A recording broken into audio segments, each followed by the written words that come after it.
I met the brilliant writer Alex Dunkley at a spoken word open mic night that is hosted once a month at the Moth and Moon in Falmouth. It's called Moth Tales.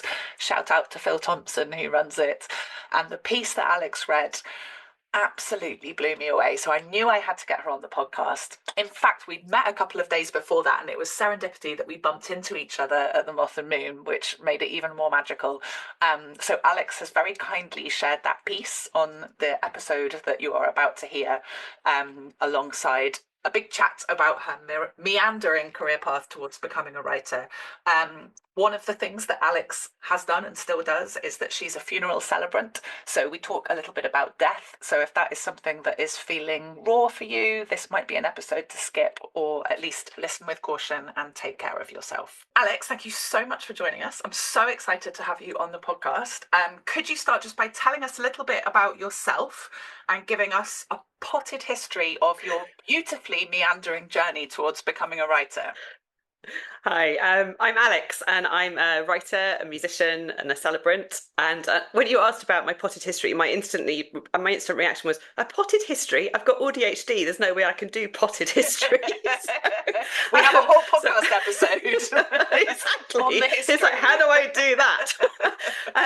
Yeah, meandering is a beautiful word for my kaleidoscopic, interesting history. Yeah, essentially I started off by being a musician at music college, playing the double bass. So I've got a degree in playing the double bass. That's a bit of a weird thing, but and then I did a lot of playing in London orchestras and doing a lot of education work. So that's where I really sort of got my love for community work, which is why part of me's ended up doing community choir work, and yeah, that sort of stuff. But yeah, it has been a meandering history.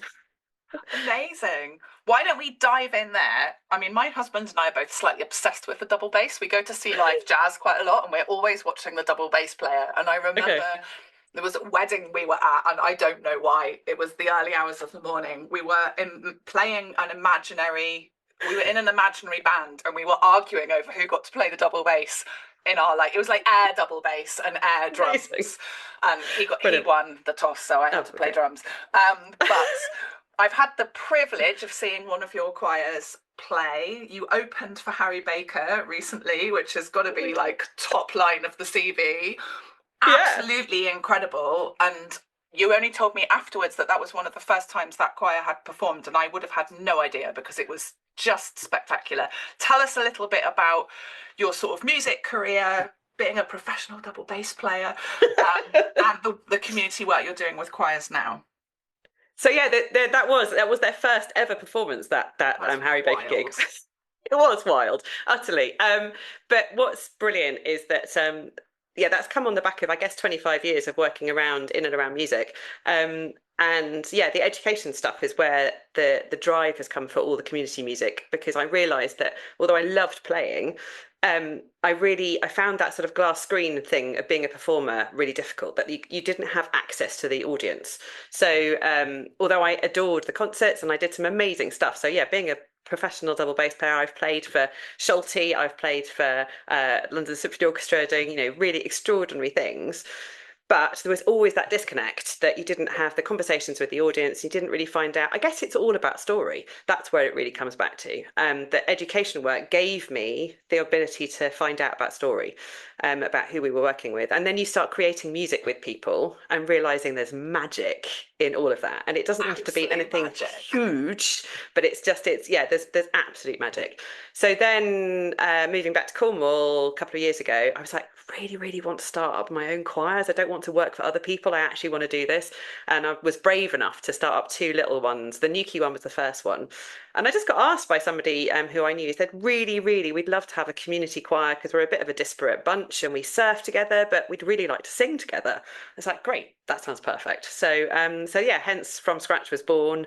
And yeah, they've been going nearly 2 years. They've been really, really sort of backwards about wanting to perform because I think they were quite scared.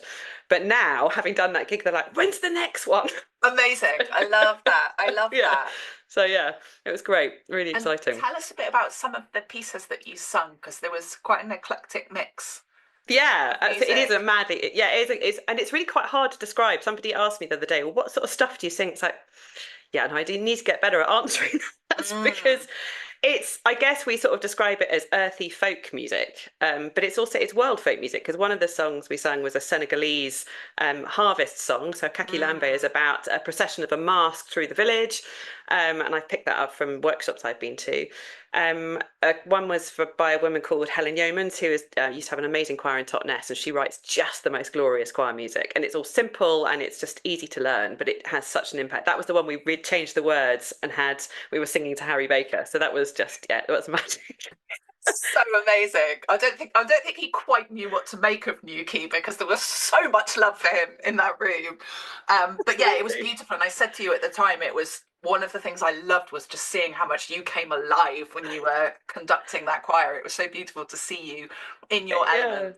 Yeah. So then the next sort of twist in your meandering path Yeah. is that you mentioned you're a celebrant and an independent funeral celebrant. Yeah. Um, Absolutely. could you tell us a bit about what an independent funeral celebrant is and does, and how that Yeah. came to be the next step? It's not an obvious career move from professional double bass player to funeral celebrant. No, it's not. But funnily enough, actually, when you talk to more and more funeral celebrants, a lot of us have been in the performing world. So there are quite a lot of actors, quite a lot of musicians. Interesting. So I think it's that idea. So really, it comes back to being the reason it's independent is I would say that I conduct non-religious funeral ceremonies for people. But I'm Uh-huh. not a humanist, so I don't sit on the completely non-religious end. I'm sit somewhere in the middle of the ability to do really what anybody needs me to. So if it's a Buddhist prayer or if it's a Gaelic blessing or just a completely non-religious funeral, it's essentially I go to a family and ask them what they need. So Gotcha. they take me. It's a blank page. We work from a blank page, and the idea of being independent is I love that because it means that I don't have to say no to anything. I can Mm. simply say yes, I will do what you need me to, and we can find again whatever stories you give me, we can do that. It came about, so I've been doing it 9 years. Um, but it's been a much longer sort of time frame than that. My dad died 17 years ago. So, and I've just been writing about this actually. So, in his last 5 days, he massively changed his mind about what he wanted to happen and sent me on all sorts of mad recce's to find burial sites.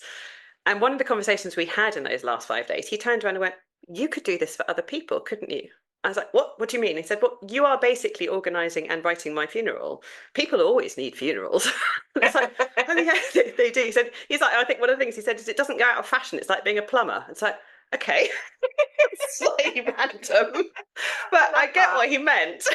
But yeah, that sort of then that thought sat for a while because of course it was you don't want to go and train to be a funeral celebrant right after your dad's died. But it kept on coming back, and I kept on finding myself reading about ways of doing things differently. So Mm. then I happened upon this amazing company called Green Fuse in Dartington, and they were a really holistic training company. Worked from their amazing chapel just by the River Dart, and it just yeah, it felt right. So that was when I went and discovered that. And realised that it's a whole sort of melee of all the stuff that I've done. It is performance. It's learning how to deliver poetry. It's working out what music works and how words work. Their big thing was make everything beautiful. And that just struck me as the most profound thing. That like everything you do, from the little sentences to the way you conduct yourself to the way you work with the family, has to be Mm. beautiful. And That's that just is made me the think. I was at a funeral last year, and the pallbearers, is that the right word term yeah, for the people who carry the yeah, coffin in? yeah, As they put it down, stepped away from it, and moved away, it was perfectly choreographed. And I've yeah, never seen anything quite so intentional. I've had the misfortune to go to a lot of funerals, or the yeah, fortune, I suppose. I've yeah, been yeah, a lot of people who I've loved enough to, have need to be there. But it was just so beautifully choreographed, and they all stepped yeah, back, bowed, and moved yeah, away. And it just struck me as so respectful that they put that much intention into the way they yeah. moved away, having done the thing they were supposed to do. So yeah, Absolutely, that really yeah. resonates. Yeah, and I think it's that. I think that's the again the magic of all of doing a funeral properly is that that you realise that it's all every little bit counts. Like yesterday, I was doing a funeral for a 97-year-old archaeologist, and one of the things that I asked the family, I'd lit a candle early in his memory, and as I'd finished the committal, so we'd finished saying goodbye, I blow it out, and somebody came up to me after and said, that was just the most poignant moment because you suddenly realize that all the words you've been using suddenly make sense Yeah. because we've done that finish. So it's, yeah, it's just, it's making sure you're intentionally thinking about what you're doing, I guess. Yes, yeah. Which I think is a really beautiful way to live life, is Yeah. to have the I was having a conversation yesterday about, it came from something really silly, which is my parents went to visit my sister in France and she met them off the train wearing a striped top and a beret just for a bit of fun.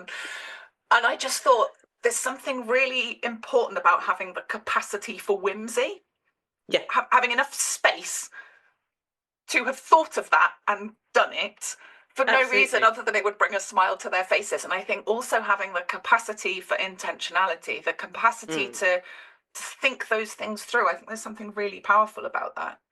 Yeah, and I think it comes back to so many of the things that you talk about, that idea of hope and the idea that we're actually we're living, we need to live intentionally to really be active in our in the way we are in the world. I think that's, yeah, it's really important to make sure you are thinking about all the little things and not just Mm. letting them all disappear and sort of go by, I And guess. not in a sort of overwhelming to-do list sort No. of way, but in No. a, I've built my life so I've got the capacity to daydream Yeah, and wonder and have exactly. ideas, and yeah, Yeah, oh, I absolutely. love Because we that. know that, yeah, to-do lists don't work. Well, they do. You're better at them than I am. I'm I mean, I rubbish at spent to-do 20 lists. minutes looking for a notepad this morning because I'd written down, I'd had a meeting on Tuesday and I knew I could remember writing my actions in a notebook, and I was pretty sure it had waves on the front. I've got Okay. two notebooks with waves on the front, looked through both of those, couldn't find my notes. And I said to my husband, this is ridiculous. I've only got 3 notebooks. He then found another 5.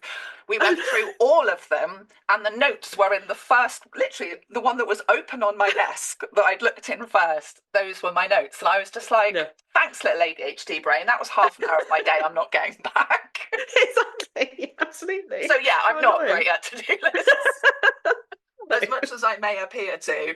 In fact, I messaged you before this conversation, didn't I? And I was like, I can't Yeah. find the notes from our meeting. And then you messaged me back to say, they're on a piece of paper you ripped out of my notebook. And I was like, cool, I photographed that and saved it on my computer. Oh yeah. Winner. Good.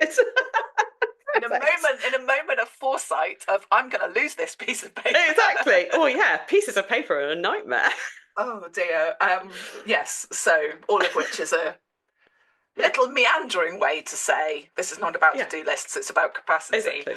Yeah. Um, Absolutely. one of the things that I know you're very interested in, and I'm also interested Yeah. in, I mean, not to the same level, but it sparked something when we talked about it, is the ritual space between someone's death and the funeral.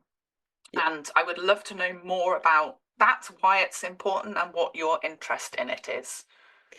So yeah, it's been one of those things that I hadn't sort of really actually noticed that that was so important to me until I started the writing course that I'm on at the moment. But um, when you start unpicking all of those things, you suddenly go, actually, no, this has been something I've been thinking about for a while, and I guess it's why I do the work I do, because it's that, yeah, that space between somebody dying and them having a ceremony is a really liminal space, and you realize Mm. that people are in this really sort of um, odd space that they're not existing as they were, and they're not existing as they're going to be, and the whole world around them is just doing its normal thing, and they're in this sort of really odd bubble, and I And once upon remember a that time, we bubble. would have worn black for that period of time, right? There Yes, was ritual absolutely. that was Yeah, and we would, associated with yeah, that period and of we'd have time. had our armbands, and we'd have had all the stuff that goes with it, and people would have Yeah. understood, and they would have had probably better language to address people, because again, if they've seen their mourning bands, they would have understood that that was what was going on. Whereas now, we're just all sort of drifting around, trying to be normal, trying to do all the death admin that needs to get Mm. done, and all the stuff that you have to do, whilst sitting not knowing how to feel, how to process, how to cope with that bit. And you are sort And of, it's not to say that the day of the funeral everything goes back to normal, but you are sort of no, in limbo yeah, you until, are. I Yeah, guess, that it gives some element of I don't want to use the word closure because I don't really think no, that no. exists, but it's a moment, It's isn't it, that yeah, everything is on hold until that happens. yeah, absolutely. And realizing that yeah, we've got to cross a couple of thresholds. We've got to do that threshold of somebody dying, and then we've got to do the threshold of having done the funeral and realize that they are really not coming back in their earthly body. That's a Mm. thing that's happened. And so all the work I've done with families, I think over the last 9 years, is you realize that people, that's the point at which they really need stories and time and that ability to really unpick what has happened and who that person was to them, and not do the sort of pedestal putting. It's very easy to go, oh, Yeah. they were wonderful. It's like, Yeah. they might not have been wonderful. They might have been Yeah. really cantankerous and really difficult. Let's own it. And it's And I so think, important to. I remember I was at my godmum's funeral and somebody came up to me and said, "Oh, I'd never heard her say a bad word about anybody." And me and her son just pissed ourselves laughing, and we were like, "Really? She could oh no, dish with the rest of us." And it was like, absolutely. and she was a wonderful, wonderful Yeah, human. But to say she never said a bad word about anybody yeah, just wasn't true. And it was like, it was a real absolutely. bonding moment between me and my godson. So she was my godmum Amazing. and he's my godson. Yeah, I was just standing outside this pub at her wake, yeah. crying with laughter at the idea that his mum never said a bad word about Yeah, anybody. exactly. And I think that's the thing, is it's so easy, isn't it, that we, again, because as a society we're so bad at talking about death and dying, that everybody goes, oh, they're dead, but you better be nice about them. And it's like, well, actually, let's be really honest. Let's do the Mm. really honest looking at stuff. And I think, again, that's the, for me, and the reason I'm writing the book I'm writing now is that And that's I about this want, ritual space. yeah, absolutely. So it's about that sort of threshold space of not knowing. So what can we put into that for people to help them to know? So Mm. it'll be stories of people that have planned their funerals before they died. There's going to be talking to an amazing lady who buried her husband 24 hours after he died in their orchard. Wow. How did that conversation happen? And the conversation I've had with her about it is absolutely fascinating, and her having to organise the digger and do all do all the stuff that really, the practical stuff Yeah. whilst her husband is actually dying. But they were having a really, really intimate, Yeah. sort of deep conversation. And I think that's what's fascinating, is that those conversations are going on, but we are really bad at listening to them or finding them. Yeah. So for me, it's that unpicking. Can I find these really interesting conversations? Because of course, I've got the privilege of working in the death industry and hearing all those stories. But it's sort of uncovering them. So I guess for me, it's a loosening of the sort of gatekeeping and allowing them out a bit, and allowing people Mm. to sort of recognize that there are things they could do differently, or that they don't have to do particular things that they might feel they've been told to, I guess. Yeah, or just that's the way our family always does it, and Yeah, so that's the exactly. way it Yeah, happens. Yeah, yeah, sure. absolutely. And I So think if we zoom out from death a little bit, yeah. that's the weirdest segue Yeah. that's ever come out of my mouth. Um, I think there's a real need for ritual more Yeah. generally. I think with the decline of organized religion, which Yeah. I'm not sure that's necessarily a bad thing. Um, we still need something, don't we? As human Yeah, we do. beings, we're built for Yeah. ritual. So, Yeah. what do you think is kind of driving that yearning for ritual, and what forms do you think it can take in kind of contemporary secular society? I think it's what you're hinting at is that need, that everybody's got that need to sort of hook the sort of purpose, that they can hook their purpose on something. Because without religion, without the Sunday services, or without Easter or any of those things, they gave people a sort of structure, didn't they? It's like, we know Mm, we're going to do this, and this is going to happen, and we'll have this cake or this thing. There was always a sort of thing to do, and a meal as well. I think that's really important. That we yeah. need to go back to that idea of meals being really important. Um, but having lost that, I think people feel a little bit like they're floating around, not really knowing how to grab onto things. So in my family, I've got two daughters, a 22-year-old and a 14-year-old. We talked about this the other day. I said, we don't really do that much. They're like, Mum, yeah, we do. We do it without you even noticing, because it became part of what we did. So the Celtic cross-culture festivals, we took those a little for ourselves. I mean, it's not. I wouldn't say we were a pagan family at all, but I liked the idea that they happened every 6 weeks. To me, that was Yes. really calming. It's like, Yeah. okay, so I can do something every 6 weeks that's got some sort of momentum and some sort of meaning that I also know harks back as Yeah, well. and I think that gives it a real I mean, traditionally, or not traditionally at all, in fact, but in kind of modern westernized society, Yeah, we've got 4 seasons and they're 12 weeks long. And that's yeah, a long time, certainly it for my is. brain. So if you're in Yeah, winter and there's the idea that it's going to be winter for another 12 weeks, whereas that's a these kind long of time. there's eight Yeah, festivals, aren't there, on yeah, the kind of pagan wheel, and absolutely. and it, Yeah, it just gives you a little grappling hook, I think, to know that yeah, we're doing this, and as you say, it's ancient, right? And it Yeah, relates absolutely. to the sun and the earth and things Yeah, that are really grounding.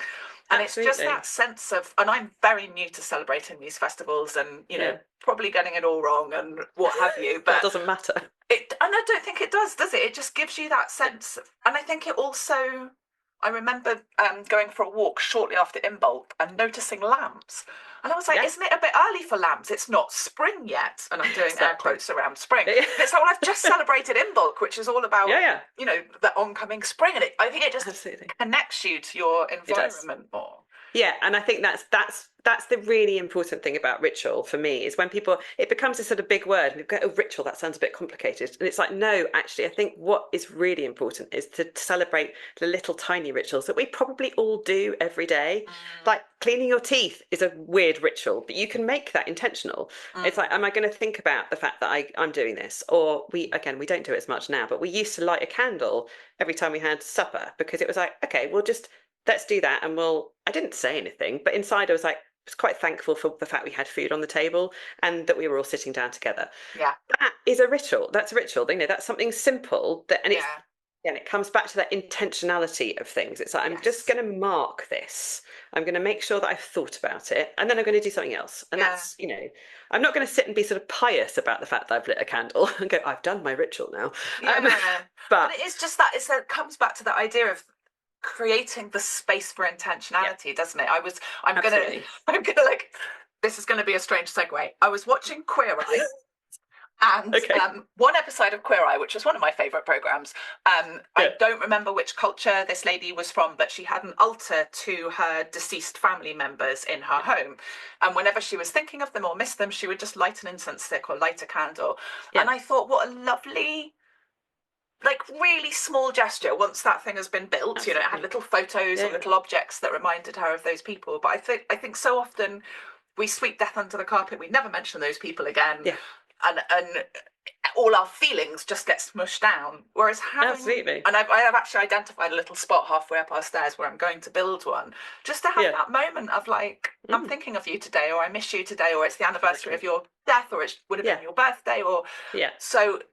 Yeah, as you say, it doesn't have to be some Doesn't have to be big. big kind of performative Exactly. thing. It can Yeah. just be a little tiny moment of, Absolutely. And I think we probably both do it when we go out into nature. I was thinking about this earlier. It's like when I walk along the coast path, I'm naming the plants as I go along and I name them out loud. So it's like campion, stitchwort, plantain. And that in itself is that thing of, right, okay, I'm just gonna notice that I am walking me on a path outside in the air, and I'm just going to make sure that I've noticed. But yeah, by saying them out loud, they become I guess you'd probably use the word prayer if you were that kind of person, but it's like, okay, I'm being thankful for the fact they're here and they're just doing their thing acknowledging at the them. right time. Yeah, exactly. Yeah, But just by marking that and saying it, I'm in a slightly different headspace, I guess. And to me, definitely.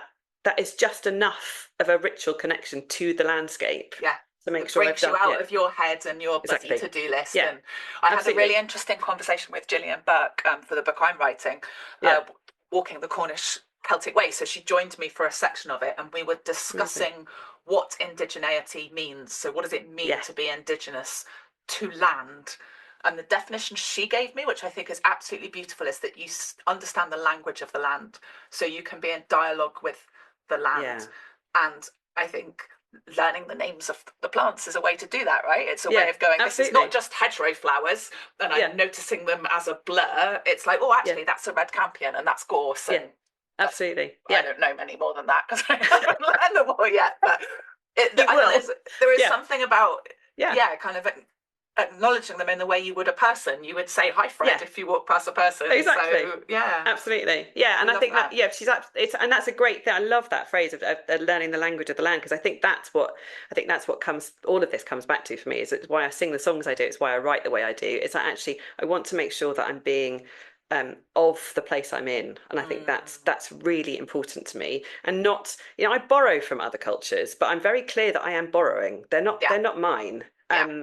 And I like, there are bits that I've done, of course, like we all have. I've done a lot of reading about all sorts of things. And I love there's bits in Braiding Sweetgrass about using tobacco in Oh, rituals. It's we like, never get through an episode of this podcast without somebody mentioning Braiding Sweetgrass. I feel like I should have a bell at this point. you should, I love that absolutely. book. I love that book. Yeah, I mean, it's absolutely powerful. It absolutely kept me alive in lockdown. I just Yeah. had it, I was just reading it like I've got to hang on to the fact that this is going to come back and we can still do this.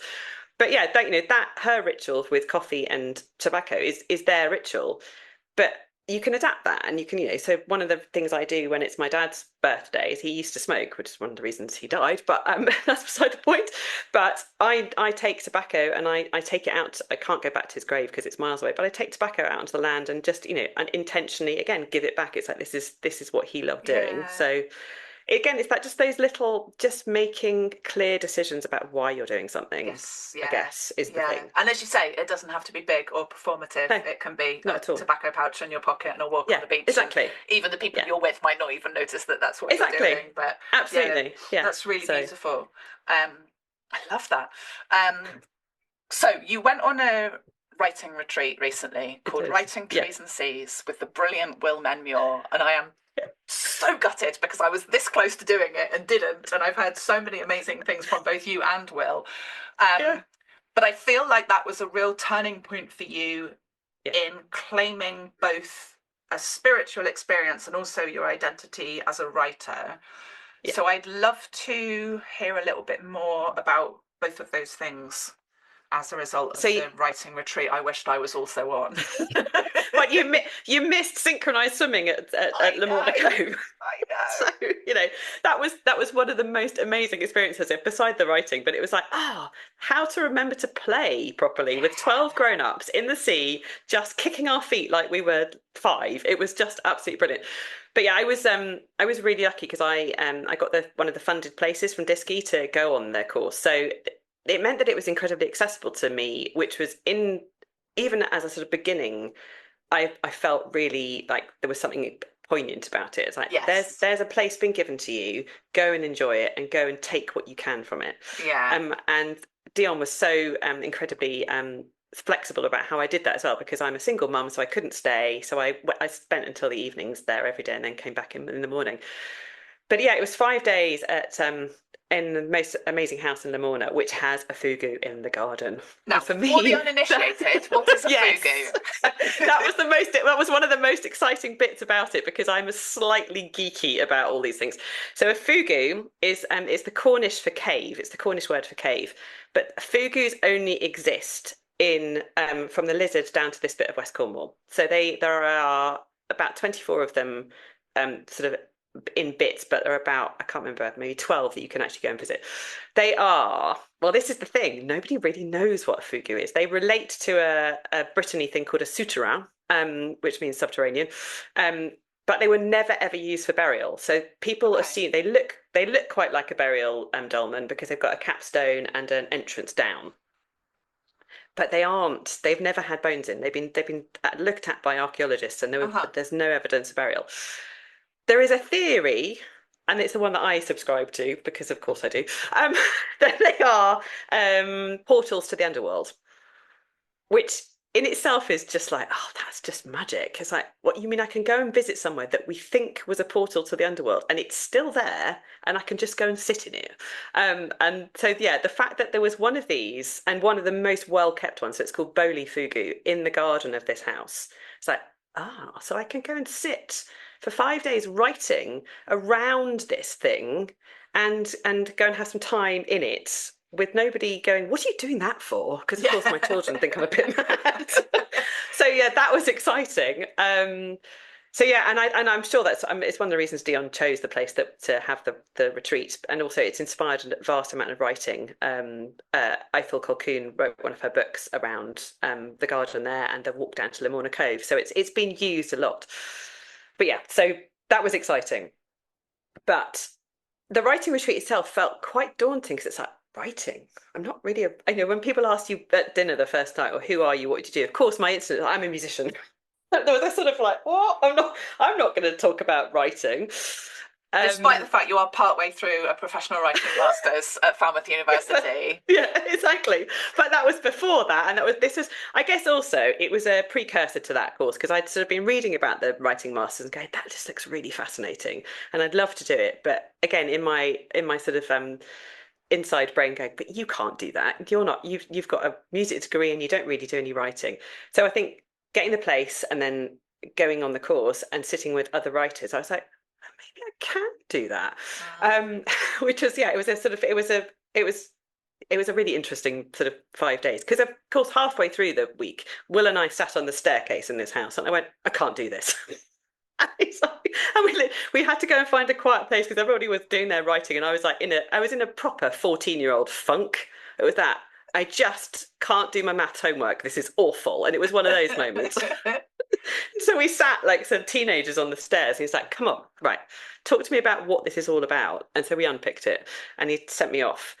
And what he sent me off to do actually is the thing that inspired the story and the experience in the Fugu. Because he said, could you go and personify death? And I was like, oh, that sounds quite complicated. And he's like, yeah, but just go and think about all the work you've done and think about how that feels. And could you turn that into a person? Because we're talking about character, you're struggling with character. Could you just go and write that into a person? Something you know really well. Exactly, yeah. So and then so then then that sort of all happened. And I went and spent some time in the Fugu and things did change, I guess. But yeah, it was definitely it was a pivotal moment that writing course because it was sitting in the garden in the sunshine with a notebook, which I've got just here. And thinking, oh, there are things, and they do just come out like people say they do. It was sort of like it was again. It was another moment of magic, of going, okay, this is actually quite exciting because all the words that have been sitting in my head for years are now being allowed out. Yes, and it was sort of like I've been describing it to people as sort of it was almost like both a shedding of old me and a creative remembering about who I could be, all sort of into one.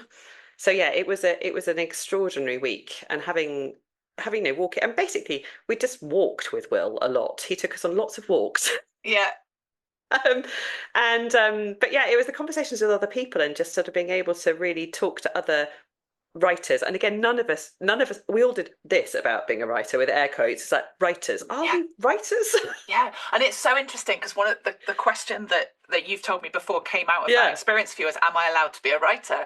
Yeah. And the very first question that the coach I'm working with now asked me 12 years into my writing career was, why won't you just let yourself be a writer? And I think it's one of those identities that we just, even those of us who've been doing it a really long time, just struggle to hold, and I don't know why. I know, it's funny, isn't it? It's sort of like it's got some weird hierarchy in it. It's like for some reason, I don't know whether it's from school or to be a writer. In my head, it's like, that's Margaret Atwood, or somebody. Like, oh, so it's easily achievable then.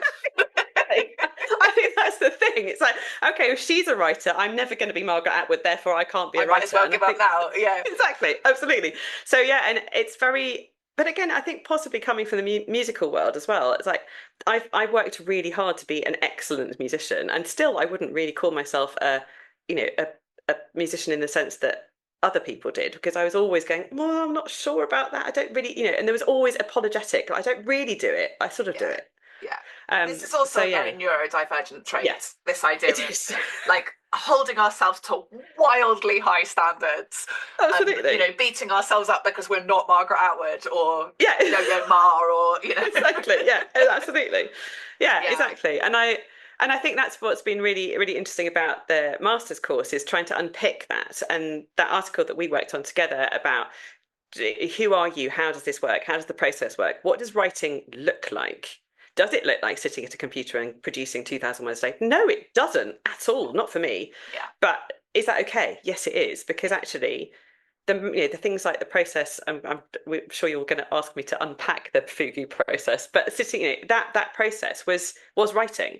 Even though at the time I didn't necessarily realise it. It was exactly. Yeah. But it was all feeling, and it was all emotion. And if you can embody that and then harness it, that is writing. Yes. And I think that's what I've suddenly got. Oh, okay, that's okay. I do that actually. Yes. Yeah. It's not just the bit In fact, the bit where you're sitting at a computer writing it is like the tiny Tiny. portion Yeah, at the end. Okay, absolutely. so Yeah, I've heard the piece that you wrote as a yeah, result of this experience in the Fugu, yeah. and it blew my mind. Would you share it with us? Yeah, absolutely. Okay. It's called Shapeshifter. Let me take you back to yesterday, or maybe before. The Fugu entrance looks different somehow. The rocks darker, the moss brighter, the path steeper, but it can't have changed. This is an ancient place, carved into the land thousands of years ago. I came here to be alone, to sit quietly as the veil between worlds thins. I brought offerings, as I always do: dark chocolate, nuts, berries, small things to sustain the souls of the ancestors through the long night, even if I'm not quite sure I believe in any of it. A rustle breaks my thoughts. Two wolfhounds, grey, rangy, appear from the trees. They circle me, sniff my boots. I nod a greeting, almost glad of them. Animals make better company sometimes. They listen without asking. I bend to speak to them. A chant slips from my lips, an old Dartmoor weaving song in ancient words I barely understand. They seem to acknowledge it, then bound off into the trees, leaving me at the Fugu's mouth. The wind has dropped. The stillness is thick.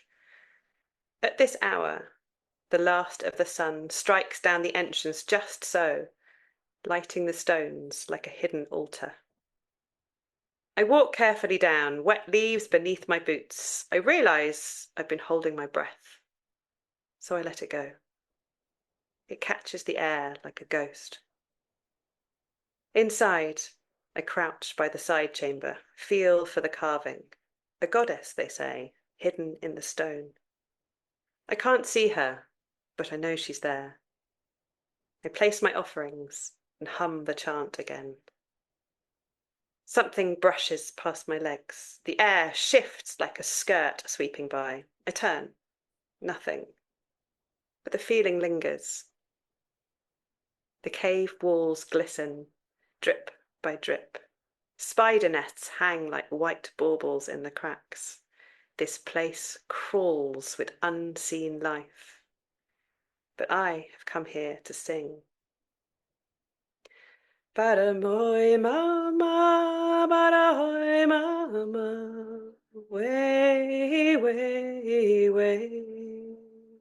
Badahoy mama, badahoy mama, way, way, way.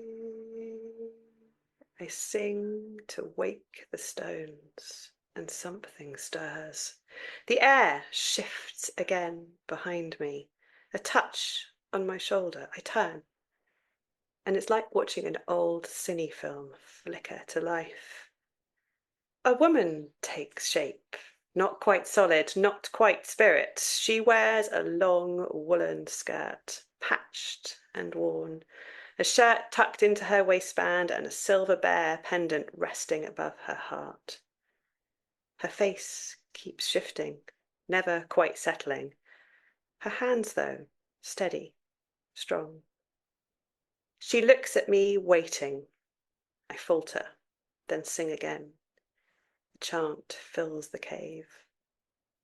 She spins thread between her fingers with a drop spindle, steady, sure. Her hands know the rhythm, so do the stones. I sit beside her, let my gaze go soft. Let the sound settle deep into the air. Around us, the cave hums with voices just beyond hearing. Not echoes, not memory, something else. Time folds in. I don't know how long we sit, but when I open my eyes, she is gone. Only the silence remains, and the faint light of dusk. A small scrap of paper lies discarded on the floor. Just a few words in pencil. Moon, guide you. I pocket it, dust myself off. As I turn to leave, the wolfhounds are there again. 3 this time. The third has a darker coat. Around her neck, a tweed collar with a tiny silver bear charm.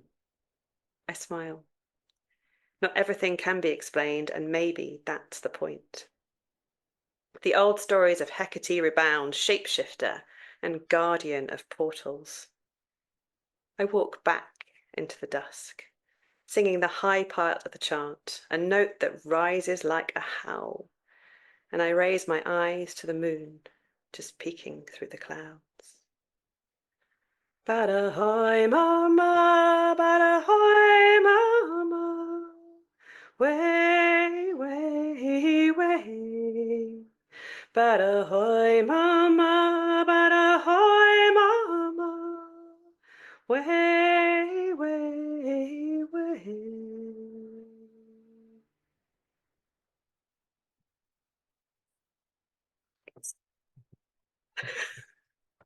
Goosebumps again. Oh, Alex. I was totally, almost didn't come back to the room. I was totally there. So I heard you perform that at a open mic spoken word night that we both go to called Moth Tales Yeah. in Falmouth, and yeah, I think it was even better the second time. Oh, so good. And one little sentence that jumped out to me was, even if Yeah. I'm not sure I quite believe in any of it, and I would love to unpick that a little bit, because as soon as you came off stage, you were like, not that I believe in any of that, but that did happen.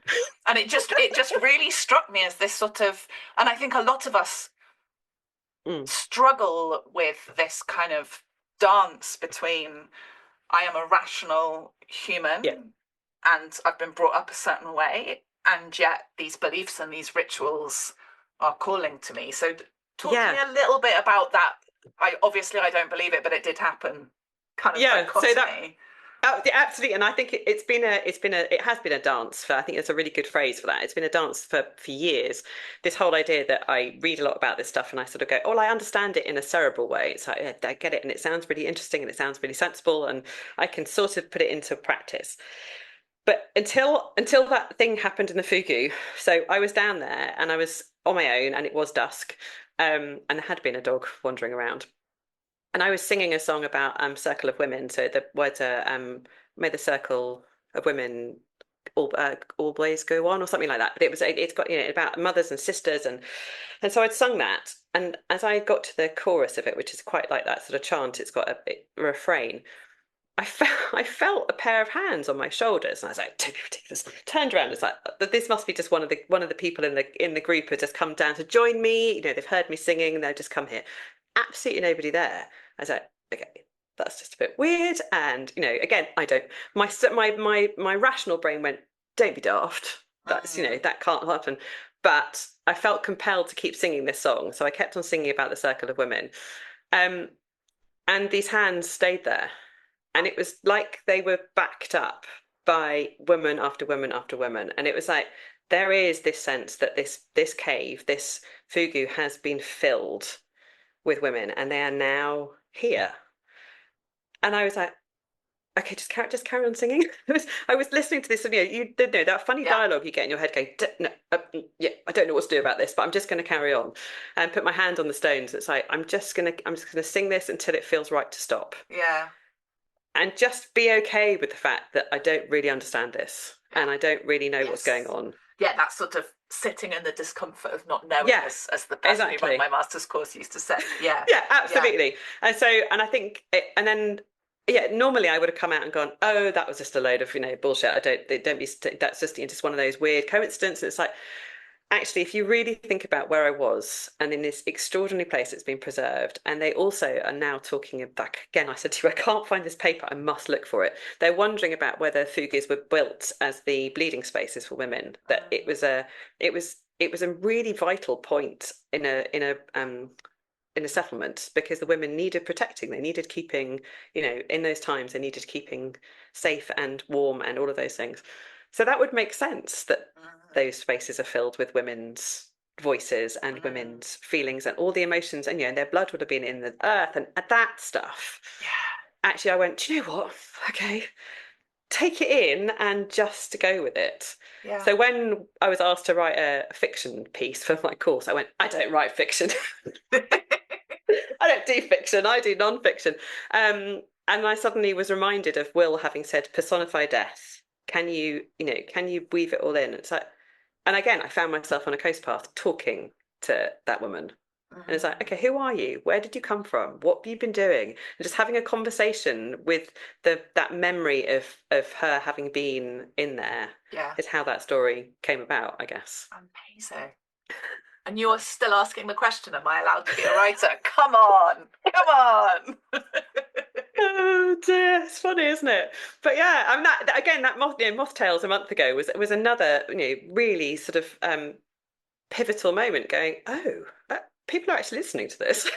Mesmerized. it's like, Honestly, you could have yeah. heard a pin drop in that room while Alex was reading. It was Oh, it was amazing though, and it was spectacular. like, oh, okay, this is something that I'd like to do more of, and something I really Yeah. want to explore. So yeah, I think also we talked briefly about how this is I think it's something to do with being a middle years woman. There's that thing of right, I can start to work out who I am Yes. now, as Yes. opposed to who I was, and actually be And okay with also embracing like that. who I've had to be. Like all Yeah, the versions of yourself that have exactly. enabled you to survive to this Yeah, point versus and exactly. I think that metaphor of kind of shedding skins Yeah, is a really powerful one because I mean certainly you could look at my journey in the last 10, 15 years and yeah, certainly people who knew me when I worked in advertising wouldn't recognize me now. yeah, So you could say, oh, I've changed a lot, but actually I think I've just become more and more and more true yeah, to who I am. And I think that's absolutely. kind of what's happening, particularly for women, Yeah, particularly at our age. There is this yeah. sense of kind of having the courage to show up as our full Yeah, selves. absolutely. And I think particularly if you add the neurodivergence into that, it's that Uh-huh. idea of what does masking, what does that really mean? Yeah, Is it just unwiping, sort of wiping off bits of you and just going, well, they've always been there, but you yeah, just haven't seen them. yeah. And I think that's the other magic of writing is that you're allowed to explore those spaces Yes. much more with words and And I think you can your explore them in poetry. fiction and you can explore them in Yeah, poetry, which yeah, gives you a little bit of space to kind of be brave in a way that isn't yeah. actually standing up and saying, this is who I am. It's like, this is who I am in this poem, and make of that what you Exactly. will. You know, you can sort of play Absolutely. with it a little bit, can't you? Yeah, and you can sort of you can duck around the edges, can't you? A bit. You can sort of go, I'm just going to try this. I'm going to see if this lands with anybody, and yeah, and then I can sort of back out and I'll And do if something it slightly lands different with next time. yourself as well, there's that Exactly. real Yeah, thing of, exactly.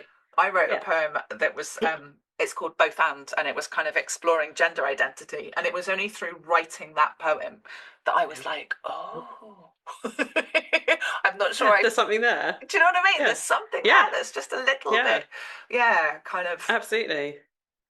And I think yeah, yeah, that create that allowing yourself to play, and I still struggle with even that phrase, allowing yourself to play, because again, my old self goes, I don't really do playing, I don't like yeah, role playing. totally. I have uttered those words, and it was really interesting because the person I said them to said, "You've always struck me as a very playful person," and I was Exactly. like, "Only when I feel safe." Only it's that Yeah, capacity thing again, isn't it? absolutely. The Yeah, capacity for whimsy, the capacity for play. Like yeah, you have to have psychological safety, yeah. and you have to have time beyond meeting your basic Yeah, needs, caring for the people around you, absolutely. the to-do list, kind of all of those Yeah, things. exactly. um yeah, And I think that's where things like retreats or poetry courses or any of those things come in, yeah, don't they? Because you can step out of your world and you can just go for this, even if it's just for 2 hours in, somewhere at the ladder or wherever. I'm just going to take it. I'm going to put everything away and I'm just going to focus on this.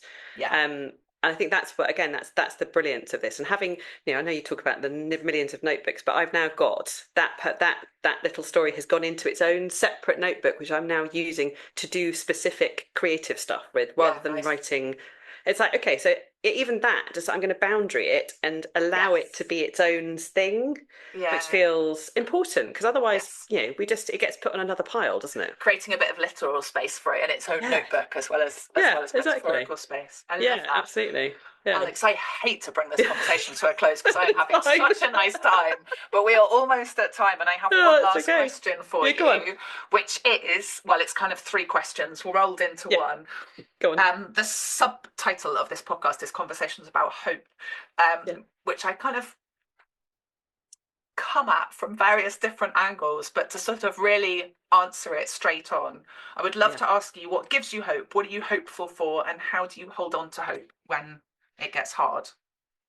So I think I'm a mum of two daughters, and those two girls, they are my biggest source of hope. They're so big one is 22, and the younger one is 14. And I see the world the way they look at the world, and there's so much stuff going on, but they still manage to be themselves and wonderfully in the moment. So parenting them gives me hope because I can see that there's a reason for it. But then I've got goldfinches that nesting in the bushes outside, and seeing them on the telegraph wire, that gives me hope because they're still there and they're Yeah. still breeding and they're still around and I I'm love their song. completely oblivious. Like I went out for a walk the day of the most recent American election, let's just Okay. say, Yeah. and just watching all these animals just going about their Yeah. business. It was Yeah. just like Exactly. part of it Yeah. made me really sad because it was like, oh, you've got no idea. But also you've got no But idea and it's you're still making exactly. nests and raising babies Absolutely. and doing Yeah. all the things Exactly. that they do. Yeah. So yeah, that whole idea that cycles of change that we are, although we are affecting them and they're changing and they're moving and global warming, all that stuff, but they are still essentially nature is still doing its thing, and that is my biggest sense of hope is It is that we are. remarkably resilient. It is incredibly resilient and it's going to be here long after we are. And I think that for me, particularly working the way I do and working with death and how to live well because of it, well, the world does live well because in spite of everything. And I think that Yeah. is incredibly hopeful. And I think that also that comes back to the thing of what do you do about keeping that? What was your last question exactly? How The do you hold last bit on of to the that hope. hope Okay, when the news cycle is yeah. peddling doom and gloom as it does? So that was yeah. So I did think about that, and thinking actually for me again because of the work I do, but also because of my intrinsically in sort of nosy nature, remembering that everybody has a story. Everybody's got a story, and Yeah. their stories are utterly valuable, and we need to gather them. And I think if we can start becoming story gatherers and story holders, and take those stories out into the world, we become hope because we take the Ooh, stories become that tapestry of hope, I I guess. love that. And I love the idea of story gatherers and story holders as well as just storytellers. Yeah.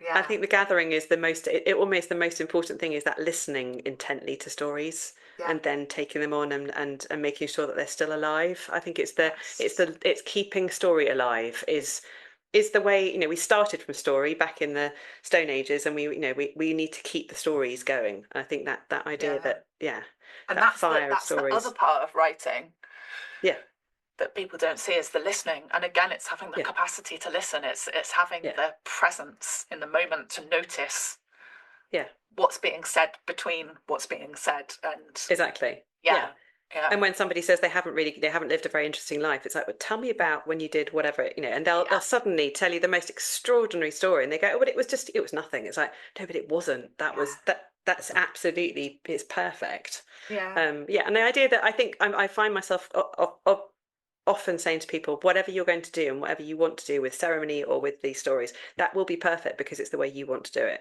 And I think that idea that we can all be perfect in Mm, whatever way we are, that we are perfect enough, I think is the mm. thing that keeps hope going as well, doesn't it? Yeah, yeah, absolutely. And I've often wondered whether we love the people we know the best or whether we know the people best that we love. Like, do we love people because we know them? If you got to know anybody well enough, Yeah, would that result in exactly. love? Like, I think Yeah, there's something I so interesting wonder. about the idea that everybody's got a story, Yeah, and really listening and really understanding that story helps you to kind of be in yeah, presence with that person in a completely absolutely. different way. Yeah, definitely. Yeah, I think so. Beautiful. Thank you, Alex. Thank you. What a beautiful conversation. Thank you so much. Amazing. And yes, it could have carried on for 3 hours. Always. And let's. Definitely. Amazing. Thank you Brilliant. so much. Thank you very much for having me.